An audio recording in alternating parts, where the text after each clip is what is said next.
percaya semua untuk kebaikanku.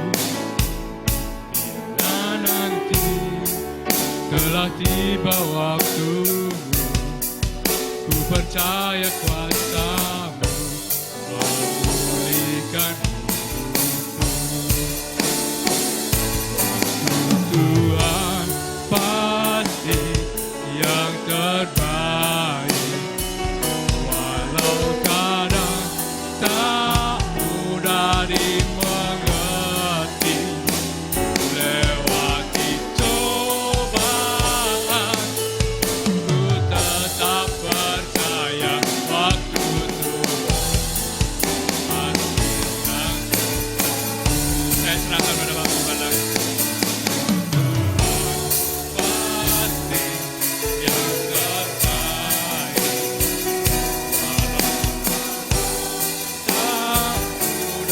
Dimengerti, lewati cobaan, ku tetap percaya waktu Tuhan pasti yang terbaik.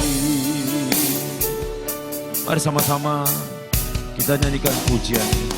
Bila Kau izinkan sesuatu terjadi, amin. Ku percaya semua untuk kebaikanku. Bila nanti telah tiba waktu, ku percaya kuasa-Mu memulihkan hidupku. Katakan bersama-sama, waktu Tuhan.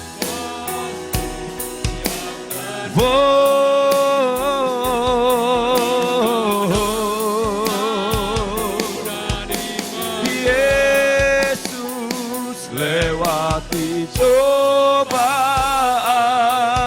ku tetap percaya waktu Tuhan pasti yang terbaik. Waktu Tuhan,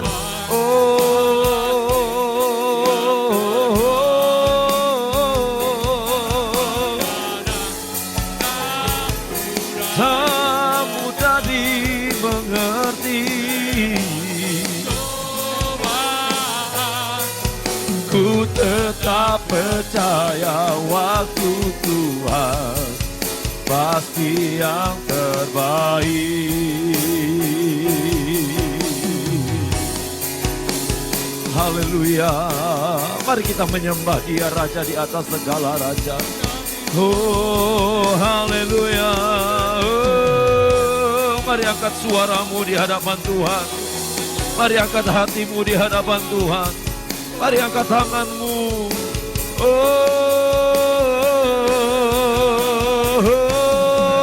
kami sembah Kau.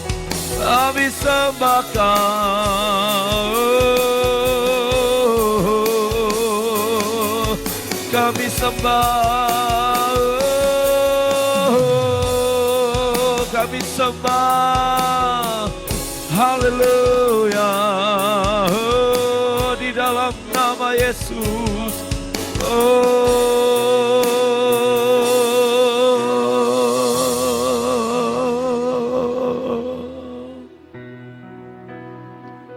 Waktu Tuhan pasti terbaik. Amin.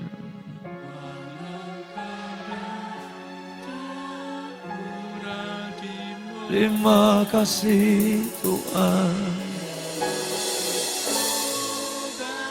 Oh, terima kasih. Pasti yang terbaik waktu Tuhan. Pasti yang terbaik. Ya Yesus oh, lewati cobaan, ku tetap percaya waktu Tuhan pasti yang terbaik.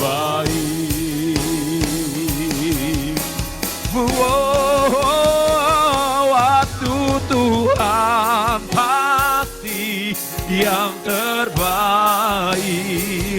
Walau kadang tak mudah dimengerti, lewati cobaan, ku tetap percaya waktu Tuhan pasti yang terbaik. Lewati cobaan, lewati cobaan, lewati cobaan, ku tetap percaya waktu Tuhan pasti yang terbaik.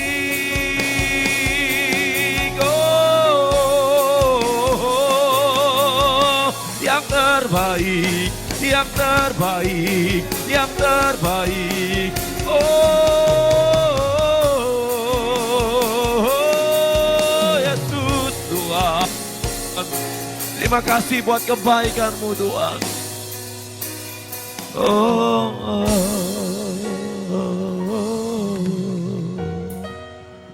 Terima kasih Tuhan buat kasih-Mu, buat cinta-Mu dalam hidup kami. Saat ini hamba akan menyampaikan kebenaran firman-Mu.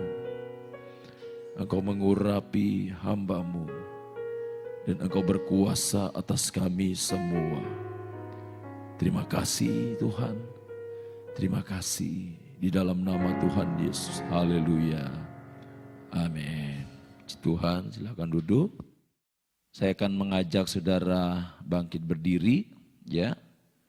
Kita akan membaca firman Tuhan yang saya ambil di dalam Kolose 3. Iya.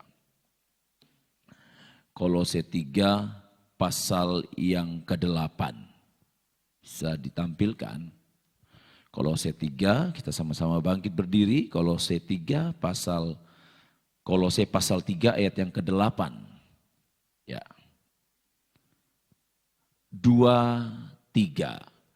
Tetapi sekarang buanglah semuanya ini, yaitu marah, geram, kejahatan, fitnah, dan kata-kata kotor yang keluar dari mulutmu. Sekali lagi, tetapi sekarang buanglah semuanya ini, yaitu marah, geram, kejahatan, fitnah, dan kata-kata kotor yang keluar dari mulutmu. Silakan duduk. Bapak Ibu Saudara, hari ini saya beri tema firman Tuhan menjaga telinga rohani dari berita hoax. Ya, nah Bapak Ibu Saudara, saya tidak akan fokus ke kalimat-kalimat yang lainnya, ya, seperti marah, geram, kejahatan, tetapi saya akan fokus dengan kata fitnah. Ya, kata fitnah karena berkaitan dengan berita hoax. Ya, berkaitan dengan berita hoax. Tadi saya sudah menekankan bahwa judul firman Tuhan menjaga telinga rohani dari berita hoax. Nah, saudara, kalau saudara perhatikan dalam firman Tuhan ini, saudara akan menemukan dalam terjemahan yang lain kata fitnah ini dipakai kata mempunyai perasaan benci terhadap orang lain. Ya, mempunyai perasaan benci terhadap orang lain. Bahkan dalam terjemahan yang lain juga dipakai kata menjelekkan orang lain. Ya, namanya fitnah, berarti hoax, sesuatu yang tidak benar. Nah Bapak Ibu Saudara, apa sih sebenarnya itu hoax ya? Apa sih itu namanya berita hoax? Nah tadi saya sudah menjelaskan bahwa hoax itu merupakan satu informasi atau kabar berita yang tidak benar. Satu informasi atau kabar berita yang tidak benar atau satu informasi yang dibuat-buat, satu informasi yang direkayasa. Ya, informasi yang direkayasa untuk apa? Untuk menutupi informasi yang sebenarnya, untuk menutupi kebenaran yang sesungguhnya. Itulah hoax. Dan saat ini, saudara, saat ini kalau saudara melihat ada begitu banyak berita-berita hoax, informasi-informasi hoax yang bertebaran di media sosial. Nah Bapak Ibu Saudara yang kekasih di dalam Tuhan Yesus Kristus, sehingga membutuhkan kondisi atau ketenangan hati dan pikiran agar kita dapat memfilter seluruh berita-berita yang tersebar dengan tidak baik.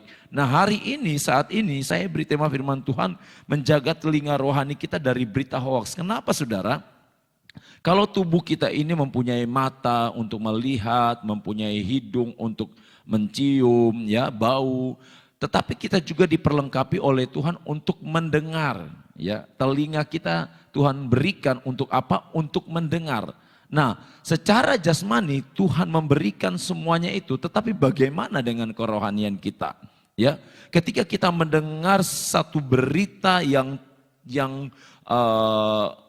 orang bilang itu adalah berita yang luar biasa, bagaimana respon kita sebagai anak-anak Tuhan? Apa yang kita lakukan? Apakah kita pada akhirnya menjadi sama dengan orang yang menyampaikan berita itu ataukah tidak? Nah Bapak Ibu Saudara, sekali lagi kita akan memperhatikan bersama-sama dengan kata fitnah ini. Nah, di dalam pengertian yang lain dipakai kata mempunyai perasaan benci orang lain. Nah, berarti apa sih sebenarnya fitnah ini?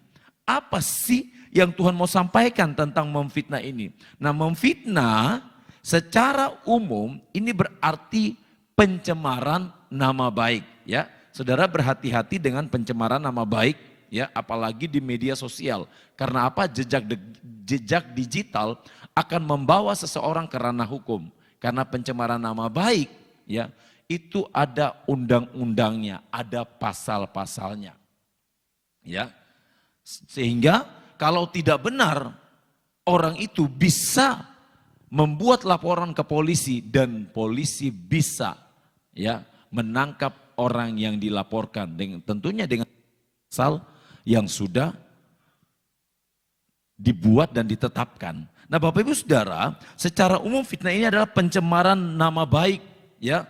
Pencemaran nama baik, atau boleh saya katakan sesuai dengan pengertiannya bahwa fitnah ini adalah satu pemberian stigma, memberikan stigma negatif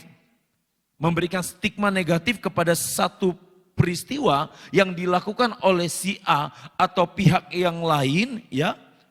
Berdasarkan apa?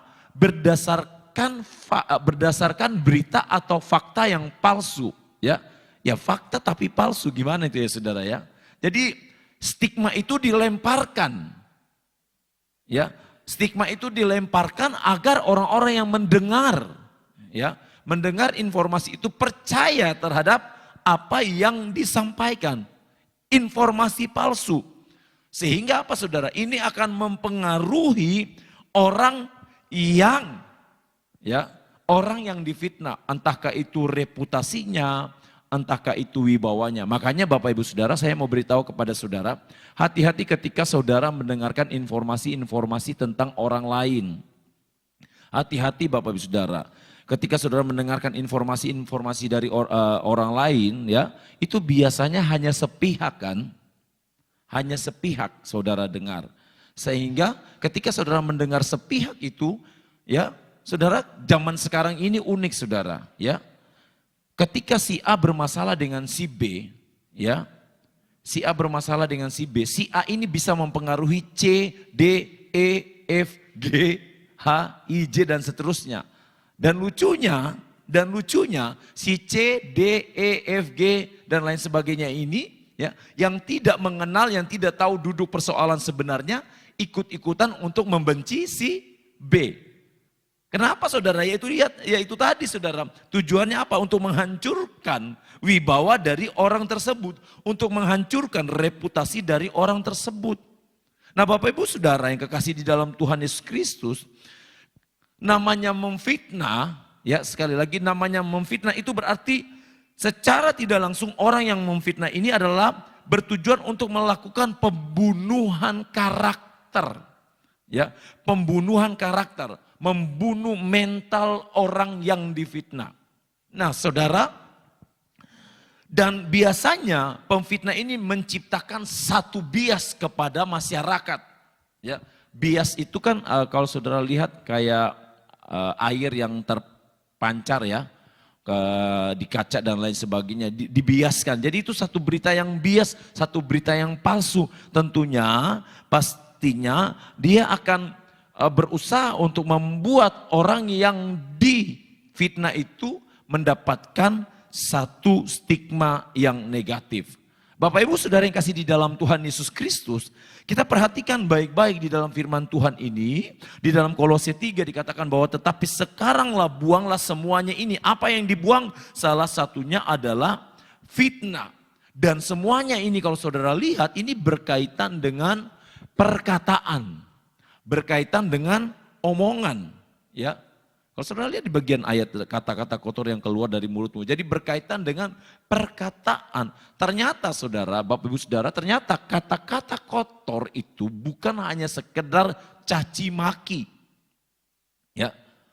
Kadang mungkin orang bisa berkata, saya enggak pernah caci maki orang, saya enggak pernah ngata-ngatain orang. Mungkin saudara, tetapi banyak anak Tuhan ya dengan melemparkan stigma negatif kepada seseorang tanpa mengetahui kebenarannya. Sebenarnya dia sudah mengeluarkan kata-kata kotor. Karena sudah tidak sesuai dengan faktanya Bapak Ibu Saudara. Jadi Bapak Ibu Saudara, apa yang dilakukan tersebut dengan pembunuhan karakter tersebut justru bisa satu saat justru akan balik kepada orang yang melakukan pembunuhan karakter. Nah ini sudah firman Tuhan sudah katakan. Nah kita perhatikan kembali, apa sih sebenarnya dasar dari orang memfitnah? Kalau dilihat dari sudut pandang Alkitab. Nah kita harus kembali ke Alkitab. Ya, alat ukur kita selalu back to Bible, Alkitab. Nah mengapa atau apa dasarnya orang itu melakukan fitnahan? Kembali kita lihat dalam terjemahan yang lain. Ya. Tetapi sekarang hendaklah kalian membuang hal-hal yang jahat dari dirimu. Yaitu salah satunya mempunyai perasaan benci kepada orang lain. Jadi Bapak Ibu Saudara, dasar orang memfitnah salah satunya adalah adanya perasaan benci. Atau perasaan tidak suka. Perasaan tidak suka kepada si A, perasaan tidak suka kepada si B. Kalau kita berbicara tentang perasaan benci, perasaan tidak suka biasanya selalu dikaitkan dengan iri hati. Contohnya siapa saudara? Contohnya adalah Saul. Nah, Saul. Mari kita perhatikan 1 Samuel 18 ayat 6 sampai ayat 30. Ini sangat panjang. Tetapi nggak apa-apa, saudara, saya ingin mengajak saudara untuk menelaah, untuk melihat kembali firman Tuhan ini dari ayat 6 sampai ayat 30. Tetapi pada waktu mereka pulang ketika Daud kembali sesudah mengalahkan orang Filistin itu, keluarlah orang-orang perempuan dari segala kota Israel menyongsong Raja Saul sambil menyanyi dan menari-nari dengan memukul rebana, dengan bersukaria dan dengan membunyikan gerincing. Dan perempuan yang menari-nari itu menyanyi berbalas-balasan. Katanya, Saul mengalahkan beribu-ribu musuh tetapi Daud berlaksa-laksa. Lalu bangkitlah amarah Saul dengan sangat dan berkatalah itu menyebalkan hatinya sebab pikirnya kepada Daud diperhitungkan mereka berlaksa-laksa tetapi kepadaku diperhitungkannya beribu-ribu. Akhir-akhirnya jabatan raja itu pun jatuh kepadanya. Ya, sejak hari itu maka Saul selalu mendengki Daud. Sampai di situ saudara bisa baca yang lainnya ya ayat-ayat ini. Nah Bapak Ibu Saudara, di sini Bapak Ibu Saudara, mengapa Saul benci kepada Daud? Kita sudah baca tadi ya. Kita sudah baca bersama-sama, itu bermula dari para perempuan-perempuan. Saudara, harga diri seorang laki-laki itu terangkat ya. Salah satunya adalah ketika harga dirinya, ini dalam tanda kutip saudara ya, maksudnya secara normal manusia. Harga diri seorang laki-laki itu terangkat ketika wanita-wanita, ketika perempuan-perempuan memujinya. Makanya Bapak Ibu Saudara, kadang-kadang seringkali terjadi gesekan, mungkin suami istri, mungkin istrinya kurang memuji suaminya. Ya, nah itu fakta saudara. Karena secara umum laki-laki itu pasti senang dipuji. Karena harga dirinya di situ, nilai dia di situ, nilai dirinya di situ. Itu nggak bisa bohong. Saudara cari seluruh laki-laki, mana ada laki-laki yang nggak senang dipuji. Amin. Laki-laki yang lain gak senang dipuji. Secara umum saudara kalau pelajari psikologi, saudara akan mendapatkan bahwa secara umum laki-laki itu senang dipuji. Dan bukan laki-laki yang muji, yaitu perempuan. Nah Bapak Ibu Saudara, si Saul ini ya benar-benar dia merasa terpukul sebagai seorang raja. Aku raja, tapi aku diperhitungkan yang ecek-ecek, yang sangat kecil. Siapa Daud? Tetapi Daud diperhitungkan sesuatu yang luar biasa oleh para perempuan-perempuan yang ada di kerajaan saat itu. Mereka memuji-muji Daud sehingga timbul iri hati, timbul rasa benci di dalam diri Saul. Aduh, harga diriku sebagai seorang raja jatuh sudah, hancur sudah. Ya. Ada perasaan benci. Sehingga apa saudara? Sehingga Saul menciptakan berbagai cara. Ya. Saul merekayasa segala macam cara untuk apa? Untuk menghancurkan Daud. Saudara, kebencian ya yang didasari, yang dilandasi oleh iri hati itu bisa membuat orang benar-benar berada di dalam satu keadaan yang tidak baik di dalam hidupnya. Dia bisa melakukan hal yang buruk. Ya, makanya saudara tidak heran kan banyak terjadi pembunuhan. Itu dasarnya apa? Iri hati. Dasarnya apa? Kebencian. Kebencian. Perasaan benci. Perasaan tidak suka. Perasaan direndahkan, perasaan dilecehkan, perasaan dihina. Nah Bapak Ibu Saudara yang kasih di dalam Tuhan Yesus Kristus, sangat jelas firman Tuhan menekankan kepada saya dan saudara, buanglah semua perasaan iri hati. Iri hati ini sangat merusak saudara, ya sangat merusak. Kalau mungkin, tetapi yang paling parah, iri hati dalam dunia pelayanan. Iri hati dalam dunia pelayanan. Hamba Tuhan satu iri dengan hamba Tuhan yang lainnya. Pelayan yang satu iri dengan pelayan yang lainnya. Paling parah saudara, paling jemaat yang satu iri dengan jemaat yang lainnya. Hamba Tuhan iri sama jemaat, jemaat iri sama hamba Tuhan. Di akhir zaman banyak terjadi seperti ini. Saudara, ini hal yang menyangkut kerohanian Bapak Ibu Saudara. Saya berharap di sini kita tidak ada, makanya kita berdoa bersama-sama. Tetapi di luar sana banyak saudara. Ya, kita harus benar-benar menjaga diri kita. Daud, ya, Saul ini iri kepada Daud.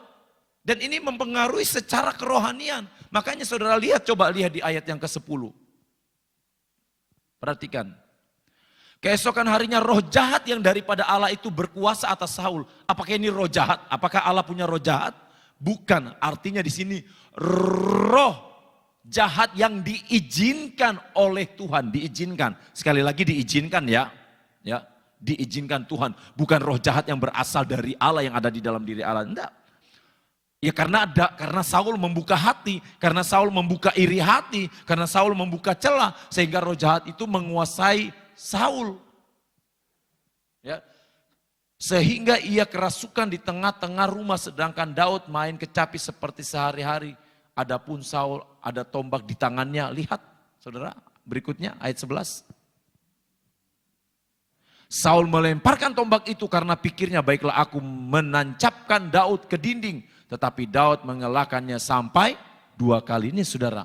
Saking iri hatinya, saking bencinya kepada Daud. Karena dia merasa harga dirinya sudah jatuh di depan para perempuan-perempuan saat itu dengan kapasitas sebagai raja. Sehingga dia harus mengambil tindakan supaya apa? Dengan cara dia melemparkan tombak kepada Daud supaya Daud apa? Mati. Ini saudara ya. Nah ini, iri hati ini luar biasa saudara. Ini yang dilakukan secara jasmani. Yang kelihatan. Tapi yang tidak kelihatan, melakukan pembunuhan secara karakter. Makanya saudara lihat di media sosial itu yang terjadi sekarang ini, melakukan pembunuhan secara karakter. Dia nggak bunuh pakai pisau, enggak. Tetapi dengan cara dia merusakkan nama baik orang lain, dengan dia menjelekkan nama baik orang lain, dengan hal-hal yang tidak benar. Saudara, itu pembunuhan karakter, saudara. Dia nggak bunuh secara daging, tetapi dia bunuh secara karakter. Nah, Bapak Ibu saudara yang kasih dalam Tuhan Yesus Kristus, kita melihat kembali bagaimana reaksi Saul yang begitu benci kepada Daud. Di dalam 1 Timotius 6 ayat 4, ini salah satu ciri akhir zaman. 1 Timotius 6 ayat yang keempat berkata begini. Ia adalah seorang yang berlagak tahu pada, coba lihat di ayat sebelumnya 1 Timotius 6 ayat yang ketiga dulu. Ya, jika seorang mengajarkan ajaran lain dan tidak menurut perkataan sehat, yakni perkataan Tuhan kita Yesus Kristus dan tidak menurut ajaran yang sesuai dengan ibadah kita, ia adalah seorang yang berlagak tahu padahal tidak tahu apa-apa. Penyakitnya ialah mencari-cari soal dan bersilat kata yang menyebabkan dengki, cedera, fitnah, curiga, dan lain sebagainya. Ini Bapak Ibu Saudara. Ya, jadi saya mau kasih tahu kepada saudara bahwa berhati-hatilah dengan roh iri hati. Ya, roh iri hati. Ada konsekuensi yang harus dia tanggung. Ini saudara. Yang kedua, kita melihat kembali dasar memfitnah ini dilihat dari sudut pandang Alkitab. Kalau yang pertama itu adanya perasaan benci yang lahir dari iri hati. Sekarang yang kedua kita lihat. Di dalam 2 Timotius 3 ayat 1 sampai ayat yang ketiga. 2 Timotius 3 ayat 1 sampai ayat yang ketiga.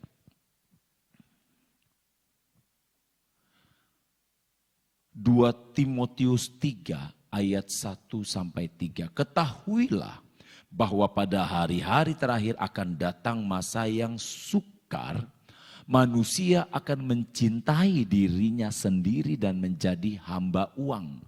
Mereka akan membual dan menyombongkan diri. Mereka akan menjadi pemfitnah. Mereka akan memberontak terhadap orang tua dan tidak tahu berterima kasih, tidak mempedulikan agama. Ayat yang ketiga, tidak tahu mengasihi, tidak mau berdamai, suka menjelekkan orang, tidak dapat mengekang diri garang dan tidak suka yang baik. Firman Tuhan katakan, ketahuilah bahwa pada hari-hari terakhir, salah satu isinya, di hari-hari terakhir ini maksudnya adalah akhir zaman, menjelang kedatangan Kristus kali yang kedua. Ketahuilah bahwa pada hari-hari terakhir salah satu isinya adalah manusia akan saling memfitnah dan juga suka menjelekkan. Bapak Ibu Saudara yang kasih dalam Tuhan Yesus Kristus, ini ciri manusia akhir zaman. Kita berdoa supaya Tuhan memberikan kekuatan kepada kita, Bapak Ibu Saudara. Ya, orang yang suka menjelekkan atau memfitnah, dia akan selalu melemparkan berita hoaks, informasi yang palsu, informasi yang tidak benar, informasi yang menyesatkan. Makanya Bapak Ibu Saudara berhati-hati dalam media sosial.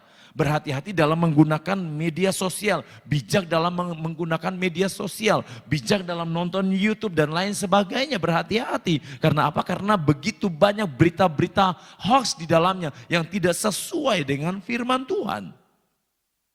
Dan yang kedua ini dasarnya adalah, dasar memfitnah adalah di mana sesuai dengan apa yang dikatakan oleh firman Tuhan, ya. Mereka tidak dapat mengendalikan dirinya dan mereka akan menjelekkan satu dengan yang lainnya. Nah, Bapak Ibu Saudara yang kasih dalam Tuhan Yesus Kristus, menjelekkan orang lain ini seringkali tidak perlu banyak macam, Saudara. Kalau Saudara perhatikan di dalam Alkitab, ya, kadang-kadang dia cari saja sesuatu yang bisa menjadi peluru untuk menjatuhkan orang lain. Nah, Saudara bisa lihat, ya, Saudara bisa lihat dalam Daniel pasal 6 ayat 1 sampai 7. Daniel pasal 6 ayat 1 sampai 7. Kita perhatikan. Ini para pejabat yang iri dan berusaha menjatuhkan Daniel. Darius orang Media menerima pemerintahan ketika ia berumur 62 tahun. Lalu berkenanlah Darius mengangkat 120 wakil-wakil raja atas kerajaannya, mereka akan ditempatkan di seluruh kerajaan. Membawahi mereka diangkat pula 3 pejabat tinggi, perhatikan, diangkat pula 3 pejabat tinggi. Dan adalah salah satu dari ketiga, Daniel adalah salah satu dari ketiga orang itu. Kepada mereka para wakil-wakil raja harus memberi pertanggungan jawab supaya raja jangan dirugikan. Maka Daniel ini melebihi, perhatikan, melebihi para pejabat tinggi dan para wakil raja itu. Karena apa? Karena ia mempunyai roh yang luar biasa. Nih saudara ya. Dan raja bermaksud untuk menempatkannya atas seluruh kerajaan. Kemudian para pejabat tinggi dan wakil raja itu mencari alasan dakwaan terhadap Daniel dalam hal pemerintahan. Tetapi mereka tidak mendapat alasan apapun atau sesuatu kesalahan. Sebab ia setia dan tidak ada didapati sesuatu kelalaian atau sesuatu kesalahan padanya. Maka berkatalah orang-orang itu, kita tidak akan mendapati suatu alasan dakwaan terhadap Daniel ini kecuali dalam hal ibadahnya kepada Allah. Nah saudara ya, ayat 7. Kemudian bergegas-gegaslah para pejabat tinggi dan wakil raja itu menghadap raja serta berkata kepadanya, ya Raja Darius, kekalah hidup Tuanku, dan seterusnya. Saudara bisa baca itu, mereka melakukan persekongkolan. Saudara perhatikan ya, tadi firman Tuhan katakan bahwa Daniel ini memiliki hikmat yang luar biasa dari Tuhan. Dia memiliki jabatan yang tinggi, bahkan raja berniat untuk mengangkat Daniel ke level yang lebih tinggi, dalam posisi yang lebih tinggi untuk menguasai negeri. Dan saudara tahu ya, dikatakan oleh firman Tuhan bahwa Daniel ini memiliki roh yang lain. Ya, roh yang lain ini adalah roh yang luar biasa, roh yang selalu bersekutu dengan Tuhan. Sehingga apa? Sehingga orang-orang, pejabat-pejabat yang lainnya merasa tersaingi. Ya, dan mereka mencari cara. Dan firman Tuhan katakan mereka enggak mendapatkan celah sedikit pun di dalam diri Daniel. Tidak ada celah sedikit pun. Kecuali apa tadi? Dalam hal ibadah. Nah ini saya mau kasih tahu saudara. Ya, saya mau tekankan di sini. Kecuali hal ibadah. Sehingga mereka melakukan satu persekongkolan dan datang kepada raja. Sehingga ada ketetapan yang disampaikan oleh raja. Dan akhirnya Daniel diseret pada satu pengadilan, pada satu penghakiman. Bahwa dia sudah melanggar ketetapan raja. Nah Bapak Ibu Saudara, saya mau katakan kepada saudara. Kalau orang tidak dapat celah saudara, kalau iblis tidak bisa mengalahkan saudara dalam hal yang lain, maka ibadah saudaralah yang menjadi target di hadapan Tuhan. Saya mau kasih tahu saudara. Maka ibadah saudara yang akan menjadi target iblis.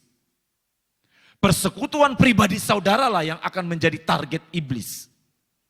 Itu yang akan berusaha diambil oleh iblis dari hidup saudara. Perhatikan apa yang terjadi dengan Daniel. Ya. Perhatikan apa yang terjadi dengan Daniel. Orang-orang ya, dasar mereka memfitnah adalah untuk menjatuhkan Daniel. Demi apa? Demi sebuah ambisi. Karena mereka merasa tersaingi. Dan mereka mencari celah, mereka tidak mendapatkan celah itu pun. Tetapi mereka tahu bahwa dengan mengusik ibadah Daniel, maka Daniel bisa diadili. Bapak Ibu Saudara yang kasih dalam Tuhan Yesus Kristus. Kalau orang tidak mampu memfitnah saudara, maka Tuhan akan izinkan ya mungkin ibadah saudara yang akan menjadi taruhannya di dalam hidup saudara. Persekutuan saudara. Makanya Bapak Ibu Saudara, saya mau ajak saudara, coba kembali kita lihat diri kita. Ya, sejauh ini apakah aku semakin sungguh-sungguh kepada Tuhan ataukah aku semakin menjauh dari Tuhan? Apakah aku semakin dekat kepada Tuhan ataukah aku semakin jauh dari Tuhan? Coba kita koreksi lagi diri kita. Kita introspeksi diri kita kembali di hadapan Tuhan. Orang yang ingin maju adalah orang yang selalu mengintrospeksi dirinya setiap hari. Ya, saudara, kita adalah manusia yang tidak sempurna, tetapi kita disempurnakan oleh Tuhan. Kita adalah manusia yang berdosa, tetapi manusia yang berdosa ini mendapatkan kemurahan, mendapatkan kasih karunia dari Tuhan. Nah, karena kita mendapatkan kemurahan, kita mendapatkan kasih karunia dari Tuhan. Pakailah kasih karunia itu untuk memuliakan nama Tuhan. Saul, dia mendapatkan kasih karunia untuk menjadi raja. Tetapi dia salah menggunakan posisi dia sebagai raja. Saudara mendapatkan kasih karunia sebagai anak-anak kerajaan, sebagai anak-anak Allah. Jangan sampai kita salah menggunakan status kita sebagai anak-anak Allah. Ini kita harus perhatikan Bapak Ibu Saudara. Kita harus taruh di dalam diri kita. Bahwa saya adalah anak-anak kerajaan. Saya harus berjalan bersama-sama dengan Tuhan di dalam hidup saya. Firman Tuhan katakan bahwa Daniel memiliki roh yang lain. Roh yang tidak dimiliki oleh orang-orang yang ada saat itu. Bayangkan Bapak Ibu Saudara. Ya, semua pejabat-pejabat ingin menjatuhkan Daniel. Semakin tinggi pohon, semakin kencang anginnya. Semakin besar usaha seseorang, pasti tantangannya juga semakin besar. Benar gak saudara? Iya kan? Semakin tinggi bangunan, fondasinya harus semakin dalam. Semakin saudara diangkat Tuhan, fondasi saudara harus semakin kuat di dalam Tuhan. Bapak Ibu Saudara yang kasih di dalam Tuhan Yesus Kristus, kita belajar bagaimana dari orang-orang ini mereka menebarkan satu berita hoax, mereka mengadakan satu persekongkolan demi sebuah ambisi. Agar apa? Agar Daniel mendapatkan hukuman. Dan benar saudara, akhirnya mereka merasa diri mereka menang. Daniel pada akhirnya dilemparkan ke dalam gua singa. Tetapi apakah ketika dilemparkan ke dalam gua singa itu berarti Daniel salah? Tidak saudara. Dan pada akhirnya Tuhan membela Daniel. Tuhan buktikan. Bapak Ibu Saudara, ini yang menjadi pelajaran ya. Sekencang apapun orang menjatuhkan saudara. Sekuat apapun orang menjelekkan saudara. Sekuat apapun orang memfitnah saudara. Kalau tidak benar, Tuhan akan mengcover saudara. Amin. Dimanapun saudara berada dalam dunia kerja saudara. Dalam bisnis saudara. Orang mau kong kali kong jatuhin saudara. Tapi kalau saudara dengan Tuhan, saudara akan diproteksi oleh Tuhan. Saudara akan mendapatkan pembelaan Tuhan. Saudara akan di-cover oleh Tuhan. Tetapi Bapak Ibu Saudara, saya ingatkan kembali. Tapi kalau kita tidak benar, ya, malah kita akan terjerumus di dalamnya. Jangan melemparkan sesuatu yang tidak baik. Karena apa yang dilemparkan itu akan mantul kembali kepada yang melemparkannya. Itu udah pasti saudara. Itu udah pasti. Itu udah pasti. Nah kita belajar pada hari ini. Ya, kita belajar pada hari ini. Saya membaca dalam satu tulisan dari Michael Krisdion ya. Ya, dia adalah seorang pendeta Gibeon Church dari Surabaya. Tulisannya begini saudara. Dia berkata begini, karakter kita dibentuk dari pilihan-pilihan kecil. Ya saya bacakan kepada saudara. Ya, Michael Krisdion. Karakter kita dibentuk dari pilihan-pilihan kecil yang kita buat setiap hari. Dan pilihan-pilihan yang kita ambil akan menentukan jalan hidup kita. Manusia memiliki kecenderungan membuat pilihan yang mementingkan diri sendiri dan dimanifestasikan melalui tindakan. Sehingga apa? Sehingga merasa lebih superior dan perasaan inferior. Dan tindakan tersebut akan membuat manusia buta terhadap realita dan mencelakakan hidup mereka sendiri. Nah tulisan ini saya coba renungkan saudara. Iya ya, Seringkali justru tindakan kita sendiri yang mencelakakan diri kita sendiri. Benar nggak saudara? Karena apa? Karena Tuhan mau melakukan yang terbaik kepada saya dan saudara. Tetapi karena kita tidak mau bergerak bersama dengan Tuhan, sehingga terjadi sesuatu lah. Masalahnya Bapak Ibu Saudara, ya, justru banyak anak-anak Tuhan yang menyalahkan Tuhan ketika sudah terjadi hal yang gak baik dalam hidupnya. Lagi-lagi Tuhan yang dikambing hitamkan. Padahal itu adalah pilihan-pilihan hidup sendiri.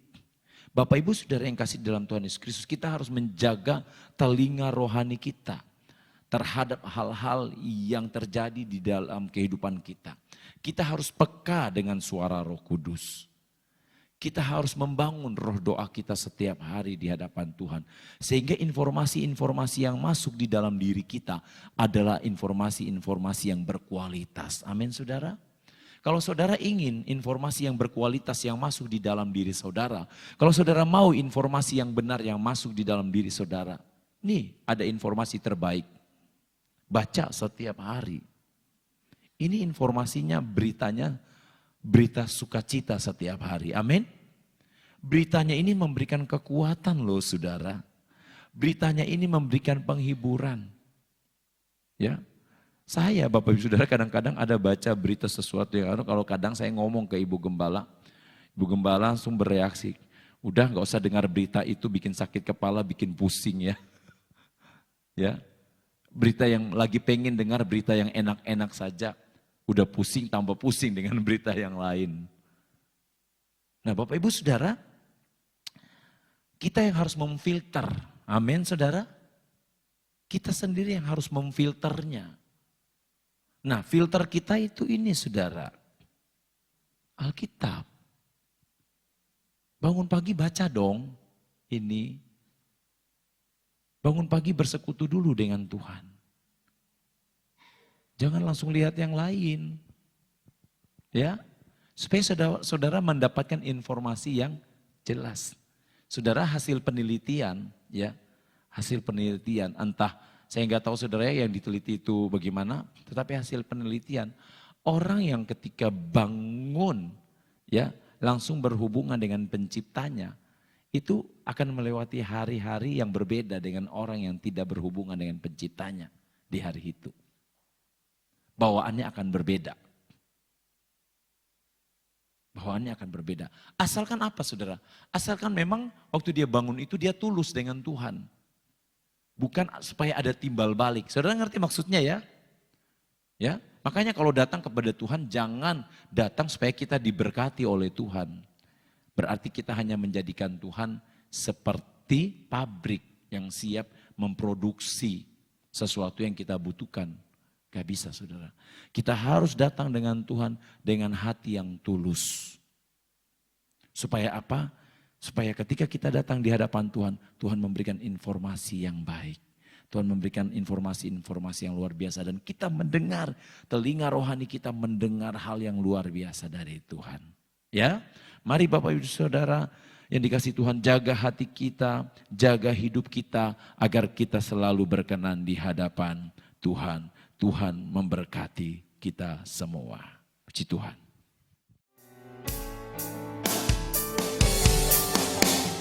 Engkaulah kekuatan. Sama-sama kita bangkit berdiri. Tempat perlindungan. Saat badai menerpa, aku tak akan goyah, tak akan goyah. Oh, sebab Kau sertaku. Oh, sejauh langit dari bumi, begitu besarnya kasih-Mu. Oh, penuhi hati kami yang rindu menyembahmu, Yesus. Oh, sejauh langit dari bumi, begitu besarnya kasih-Mu. Kaulah Tuhan, kekuatanku, sukacitaku. Bapak Ibu Saudara yang dikasihi Tuhan, hari ini firman Tuhan datang dalam hidup saya dan saudara, mengingatkan kembali lagi agar kita menjaga dan memelihara diri kita di hadapan Tuhan, agar kita memiliki telinga rohani yang mampu menerima setiap berita-berita yang terbaik yang dari Tuhan. Mari bangun hubungan yang baik dengan Tuhan, bangun persekutuan yang intim dengan Tuhan. Biarlah rohnya menguasai hati saya dan saudara. Oh, Engkaulah kekuatan, tempat perlindunganku. Oh, saat badai menerpa, aku takkan goyah.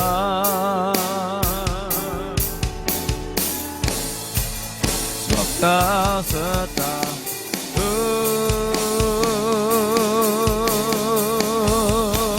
sejauh langit dari bumi. Amin.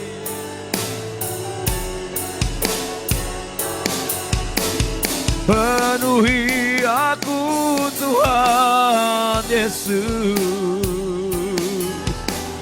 menyembah. Oh,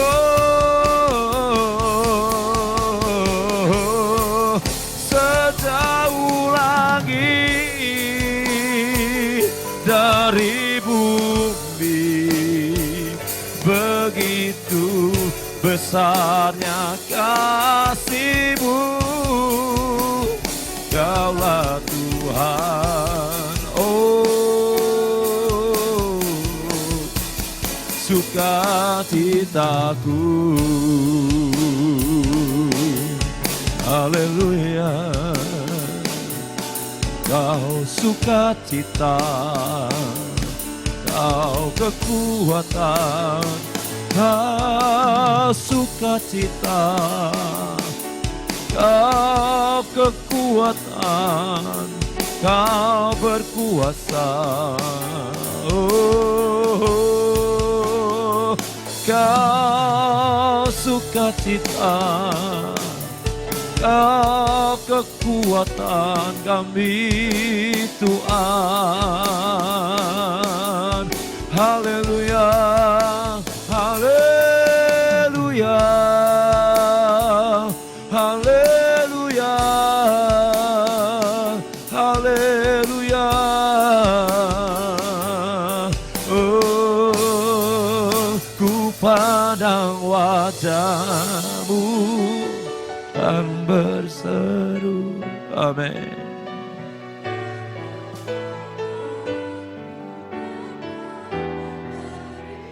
Ya Tuhan. Amin. Oh, Kaulah harapan dalam hidupku. Oh, ku pandang wajah-Mu dan berseru. Oh, pertolongan, pertolongan, jangan lepaskan. Kaulah harapan Tuhan kami Tuhan. Yesus dalam hidupku, Kaulah harapan dalam hidupku. Oh, Kaulah harapan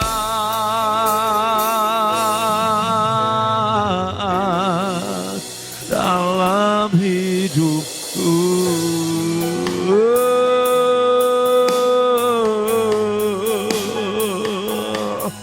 Kaulah harapan,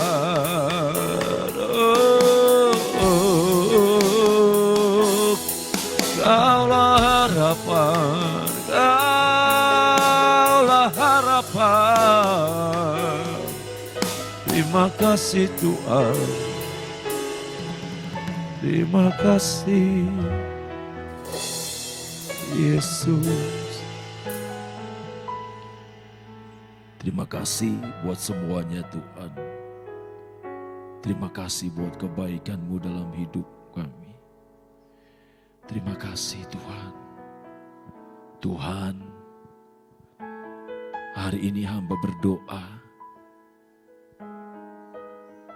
Dan kami umat-Mu berdoa secara khusus.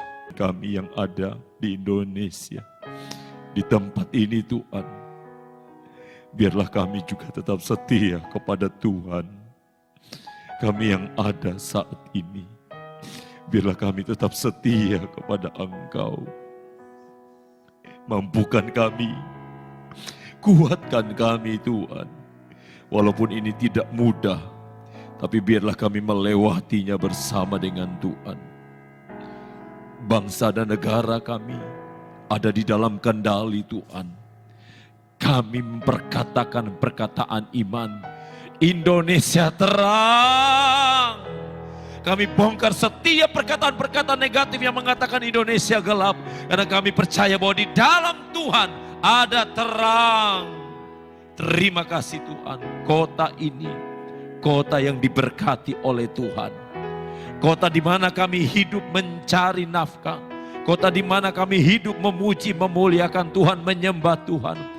Kota di mana kami melayani Tuhan, kota di mana kami berkeluarga. Engkau memberkati kota ini Tuhan. Terima kasih. Berkati gereja-gereja-Mu. Berkati gereja di tempat ini. Berkati jemaat-jemaat Tuhan yang Tuhan percayakan di tempat ini.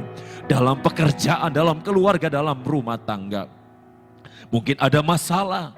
Engkau sudah menyelesaikan semuanya dengan cara Tuhan. Yang sakit Engkau sembuhkan, yang lemah Engkau kuatkan, yang susah Engkau hiburkan. Semangat yang patah Engkau bangkitkan kembali. Terima kasih Tuhan. Terima kasih untuk kebaikan-Mu di dalam hidup kami.